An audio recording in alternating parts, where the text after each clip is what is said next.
أعوذ بالله من الشيطان الرجيم. بسم الله الرحمن الرحيم. الحمد لله رب العالمين، والصلاة والسلام على نبينا محمد وعلى آله وأصحابه أجمعين، أما بعد. السلام عليكم ورحمة الله وبركاته. Akika kurbanı. Akika kurbanı bilindiği kimi her bir Müslümanın övladı dünyaya gəldikdə, övladın dünyaya gəlişinin 7-ci günü ki, xalqımız arasında ona 6 axşam deyərdilər. Axşam İslam hesablamasına görə birinci gəlir deyə o 7-ci gün sayılır. Deməli, uşağın birinci həftəsində, doğuşunun birinci həftəsində Allah adına kəsilən qurbanlığa deyilir. Aqiqa qurbanı.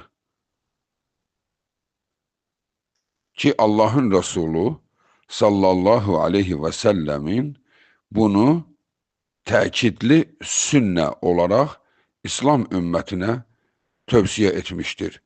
Yəni bunun hökmü, əqiqənin hökmü sünnədir, yəni vacib deyil. Amma bu təkidli olduğundan bəziləri bunu vacib görmüş, bəziləri təkidli sünnə görmüş. Yəni bunu tərk etməzlər. Mümkün qədərincə hər bir müsəlman övladı dünyaya gəldikdə 7-ci gün bu hökmü icra eləsin. Allahın Resulü sallallahu aleyhi və səlləm buyurmuşdu. Kullu gulamin murtahinun bi'aqiqatihi tezbahu anhu yevmus sabi' ve yahliku ve yetasaddaku bivazni şa'rihi fidda ve yusamma. Ravahu Ahmed. Bu hadisi İmam Ahmed rivayet etmiştir. Resulullah buyurur ki burada sallallahu aleyhi ve sellem. Her bir övlad öz əqiqinin girovudur. Diqqətlə qulaq asın.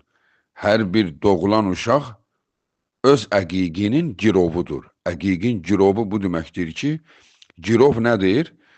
Girov borc götürdükdə əmanət saxladığın bir şeyə deyilir. Deməli, övladlarımız dünyaya gələndə onun əqiqi kəsilmədikcə o əziyyət çəkir. Əziyyətin girovudur. Ta ki onun qurbanını kəsdikdə o rahatlanır. Tam təfərrüatını Allah bilir. Uşağın, hədis davam edir. Doğuşunun 7-ci günündə qurbanı kəsilir və saçı qırxılır. Saçının çəkisi qədər gümüşün pulu sədəqə verilir. Təqribən uşağın saçı nə qədər olar ki? 1 qram, 2 qram. Ümumi çəkisi. Yəni, hökmən deyilir, tərəziyə vurulub çəkilməlidir. Sadəcə olaraq nəzəri olması da kifayət eləyir. Yəni, təqribən 1-2 qramın, 1-2 qram gümüşün qiyməti. Yəni, orada bəzi şeylər qızıl, bəziləri gümüş hesabları hesablanılır ki, tarixin hər zamanı bunların qiyməti dəyərli olmuşdur. Zəkat, misal üçün, qızıl 85 qram qızılla hesablanır. Çünki hansı pul əskinazlarını deyilsəydi, onlar bəlkə də indiyənə itib getmişdi. Yəni, insanlar onun hesabını bilməzdi. Amma qızıl, gümüş, bütün xalqlar bunun qiymətini bilir. Deməli, uşaq dünyaya gəldikdə, uşağın 7-ci günündə qurbanı kəsilir, yəni əqiq qurbanı kəsilir, saçı qırxılır, biraz pul sədəqə verilir saçının çəkisində və adı təyin olunur. Uşağın adı təyin olunur. Bu hədisi İmam Əhməd rəvayət etmişdir. Uşağın adının təyini də atanın üzərinə düşür. Bu atanın haqqıdır. Yəni hər kəs doğulan uşağa ad qoya bilər. Amma hansı adın seçilməsini ata təyin edir. Bu onun hüququdur. Ola bilsin ki, o öz hüququnu kiməsə versin. Desin ki, sən qoy adı. Amma hüquq onundur. Hamı ad təklif edir, ata bir ad ilə razılaşır. Və övladını dünyaya gəlişinin 7-ci günündə həm də çimizdirirlər. Çünki uşaq doğularkən natəmiz bulaşır, natəmizliyə bulaşır. Ona görə də onu 7-ci gün çimizdirirlər. Bu da mümkün olan halda. Birdən, yəni hava kəskin, soyuq olsa ki, uşağı təhlükəyə atmaq lazım deyil. Mümkün olan vaxtı uşağı çimizdirilir, əqiqi kəsilir, adı təyin olunur və uşağın qulağına atası azan və iqamə deyir. Uşağın qulağına azan və iqamə deməni İmam Tirmizi rəvayət etmişdir. Hədisi də Əlbani səhihdir demişdir. Ki Resulullah sallallahu aleyhi və səlləm doğulan uşağın sağ qulağına azan, sol qulağına iqamə deyərdi. Bəziləri bunun sahabələrdən qaldığını deyir, amma ki, bu barədə hədis vardır. Yəni, hər halda bu gözəl əməldir. Uşağın qulağının ilk eşidəcəyi söz, Allah böyükdür. Allahdan başqa ibadətə haqqı olan mabud yoxdur. Muhammed Allahın Rəsuludur. Namaza tələs, xeyir işlərə tələs. Bu söz uşağın ilk eşidəcəyi söz olması o uşaq üçün gözəldir. Bu adəti, bu sünnəni yaşadın, dəyərli müsəlmanlar. Bu bizim borcumuzdur. Və Allahın Rəsulu sallallahu aleyhi və səlləm buyurmuşdur ki, Ən gulamin şətən, mükafiətən və anil cəriyyəti şətun. Doğulan oğlan uşağı üçün 2 qoç, qız uşağı üçün 1 qoç kəsin. Burada oğlan üçün 2, çünki oğlan ta qədim tarixlərdən valideynlər üçün bir soy olmuşdu. Yəni, oğul soydu. Qız isə başqasının soyunu davam etdirir. Ona görə də oğlan uşağına daha çox sevinilmişlər. Ona görə də onun üçün 2 qoç kəsməyi tövsiyə edilmişdi. Bu şərt deyil. Hətta Rasulullah sallallahu aleyhi və səlləm Həsən və Hüseyn üçün 1 qoç kəsmişdi. Yəni imkan daxilində. İmkan vardırsa 2 qoç kəsirsən ki, daha çox adamı yığasan məclisinə, qız uşağı üçün 1 qoç kəsilir. Bu, imkan olan təqdirdədir. Dəyərli müsəlmanlar, deməli danışdığımız kimi, bu adət 7-ci gün edilir. Birdən bir insan 7-ci günə çatdırmadı. Ya imkanı yol vermədi, ya hadisələr yol vermədi. O zaman 8-9-cu günlərdə kəsmir. Gözləyir 2-ci həftəni. 2-ci 7-ci gündə, yəni 14-cü gün tamam olur, bu işləri görür. Misal üçün, qoçu kəsə bilməyib, çimizdirə bilməyib və yaxud da ki, hansını isə eləyə bilməyibsə ki, burada saydıq, saçın qırxılması, qurbanın kəsilməsi, çimizdirilməsi, qulağına şəhadətin deyilməsi, bunun hansını edə bilməyibsə və ad təyin edilməsi, o zaman 2-ci 7-ci gündə bunu tədbir kimi, çünki bu tədbir kimi keçirilir, edir.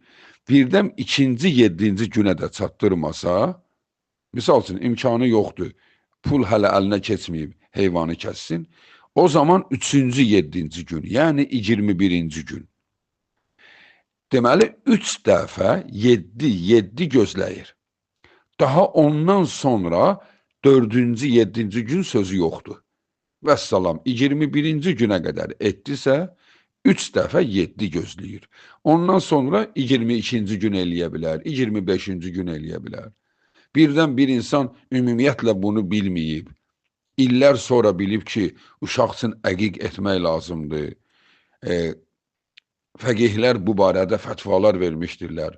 Neçə yaşı olsa onun üçün kəsə bilərsən. Birdən uşağın 5 yaşı var, 10 yaşı var. Kəsməmisənsə, indi kəs. Onu qəzasını edirsən. Yəni, kəsmədiyin qoçu indi kəs. Müsəlmanları yedizdir. Orada kəsiləcək heyvan Ədhiyyə bayramında, yəni Qurban bayramında kəsiləcək heyvan türündən, cinsindən olmalıdır. Yəni, əqiqdə ya qoç kəsilir, ya dana kəsilir, ya dəvə kəsilir və yaxud da keçi. Daha burada digər heyvanlar burada keçmir. Yəni, bu o demək deyildir. Yəni, buna imkanı olmayan danışdığımız kimi. Bu, sünnədir. İmkan yoxdur, kəsmirsən. Amma kəsmək istəyirsənsə, hökmü bunlardır. Və burada onun necəliyi, yəni necə tədbir necə qurulur, bunun ən gözəli, şəriətə ən uyğunu heyvanı kəsib, müsəlmanları bir araya yığıb yedizdirməkdir. Özü də ailə üzvlərini də yedizdirirsən. Hətta Rasulullah sallallahu aleyhi və səlləm uşağın mamasına da ətdən pay göndərərmiş. Ki, uşağı tutan qadın kimdirsə, ona da bundan pay çatsın. Yəni, müsəlmanları bir araya gətirib yedizdirməkdir, ailə üzvlərinlə birlikdə.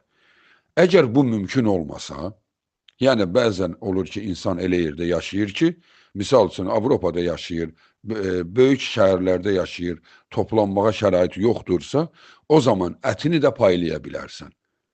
Ola bilsin ki, ətini paylayırsan. Və yaxud da ki, yaşadığın yerdə bu mümkün belə deyil, yəni ətini də paylamağa, misal üçün, müsəlmanlar yoxdur yanında. O zaman ana vətənində özün haralısansa, ora pul göndərib, orada da bu işi gördürə bilərsən. Müsəlmanları yedizdirə bilərsən. Bunu, yəni sənin vəkilin də edə bilər. Bunun hər cürəsi mümkündür. Amma etmək lazımdır. Kimsə, ola bilər, suallar arasında bəzən verilir ki, ola bilərmi bazardan ət alıb bu işi görək? Misal üçün, getdim 5 kilo ət aldım. Cavab, xeyr. Burada qan, heyvanın qanı tökülməlidir. Çünki uşaqdan əziyyət qaldırılır. Allahın Resulü sallallahu aleyhi və səlləm İbn Ömər'in rəvayət etdiyi hədisdə buyurur ki, فَأَحْرِقُوا عَنْهُ دَمًا وَأَمِيطُوا عَنْهُ الْأَذَى وَسَمُّوهُ Uşaqlarınız için heyvanı kəsin, qan axıdın və ondan olan əziyyəti qaldırın. Uşağa verilən əziyyəti qaldırın. Deməli, qan axıdılmalıdır. Yəni, heyvan kəsilməlidir. Yolu budur. Yəni, bu sünnəni etmək istəyirsənsə, heyvan kəs. Ət almaq buna aid deyil. Yəni, o sədaqədir. Bu isə əqiqədir. Bunun dərəcəsi daha yüksəkdir. Və yaxud da ki, suallardan verilir. Heyvan dişi olsa, olarmı? Dəyərli müsəlmanlar, istər bu qurbanlıq olsun, istər xalqımızın dediyi İsmail qurbanı olsun, fərq etməz. Dişi heyvan kəsmək icazəlidir. Ata-babalarımız dişi heyvan kəsməyiblər, onun səbəbi bu olub ki, dişi heyvana ehtiyacı var. Dişi heyvan doğur, süt verir. Yəni buna ehtiyac var. Erkək isə bir sürüdə 2-3 erkək olsa bəs edir. Erkəyə ehtiyac yoxdur deyə erkək kəsiblər. İnsanlar isə bəzən bunu erkək kəsilməlidir kimi başa düşür. Yoxdur belə bir qayda. Hökmən deyildir, erkək olmalıdır. Dişi də olar, erkək də olar. Yetər ki, layiqli heyvan kəsilsin. Xəstə, ölüm halında olan heyvanlar olmasın. Yəni doğru, dürüst heyvan olsun. Dişi olması problem deyil, kəsilə bilər. Və bəzən soruşulur, başqası, atanın imkanı yoxdur, başqası bunu edə bilər? Cavab bəli. Bəli. Necə ki, Rasulullah sallallahu aleyhi və səlləm Həsən dünyaya gələndə Rasulullah kəsdi, halbuki bunu Əli kəsməli idi. O zaman amma ki, babası kəsib, problem deyil. Əmisi kəsə bilər, dayısı kəsə bilər. Tamamilə yad bir müsəlman qardaşın kəsə bilər. Misal üçün, heyvan saxlayır, bilirsən kəsə bilməmsən, deyir bir dənə kəsirəm mən, inşallah sənin övladının adından. Yəni, götür ətini, nə edəcəksən, et. Yəni, bu mümkündür. Belə dəyərli müsəlmanlar, övladlarımızın əqiqini edək və övladlarımız dünyaya gələndə Rasulullahın bizə öyrətdiyi bu işləri görək. Uşaqları birinci həftədə çimizdir ki, uşaq təmizlənsin və adını təyin et, başını qırx, ümumiyyətlə uşağın birinci saçı qırxılmalıdır. Çünki uşağın birinci saçının dibində, ana bətnindəki uşağın doğuşu ilə gələcək o suyun, mayənin yağları onun saçın dibini tutur. Saçın dibini tutur və beləliklə də uşağın başı yaxşı oksigen ala bilmir. Çünki dəri də nəfəs almalıdır. Bizim özümüz hələ biraz gec başımızı yuyarkən görürsənmi baş ağrı verir. Və başı yuyan kimi insan rahatlıq hiss eləyir. Niyə? Çünki dəri üzərindəki yağ qatı gedir və dəri nəfəs alır. İnsan rahatlıq tapır. İndi onu düşün, uşaqda 4-5 qat artıqdır. Çünki onun mayənin yağlılığı onun dərisini höpub. Onu başı qırxmadıqca o yaxşı təmizlənmir. Çünki saçın dibinə oturur o. Yalnız baş qırxıldıqda o təmizlənir və ora yaxşı havalanması olur və uşağın beyin inkişafında çox rahatlıq verir. Və bəzən də uşaqların ağlamasına da səbəb baş ağrısı olur. Və ona görə də birinci saç qırxılmalıdır. Qız uşağı, oğlan uşağı fərq etməz. Birinci saç qırxılmalıdır. Nə olub ki? Gələcək də, yəni uşaq doğulan kimi niyə elə onu gözə salmağa çalışırıq ki? 41-ci saçını. Müəyyən səbəbdən yubadırsansa, misal bəzən olur ki, uşağın başının təpbəsi, əmgək deyirlər ora. Yəni ora çox yumuşaq olur və deyirlər ki, yumuşaqdır, qorxuram. Qorxulu bir şey yoxdur orada. Uşağın başını qırxarkən onun saçı nə qədər qalın olur ki? Yumuşaq, ehmalca o qırxılır. Yəni qorxmaq lazım deyil. Bu işi görmək lazımdır. Bu işləri görək ki, həm Rasulullahın tövsiyəsinə əməl edək, həm də övladlarımızın sağlam və rahat olmasında bu işlər çox önəm daşıyır. Allah Subhanahu taala doğulan bütün müsəlman övladlarını sağlam bəyatsın və İslam üzərə yaşatsın. Vəssalamu aleykum və rəhmətullahi və bərəkatuhu.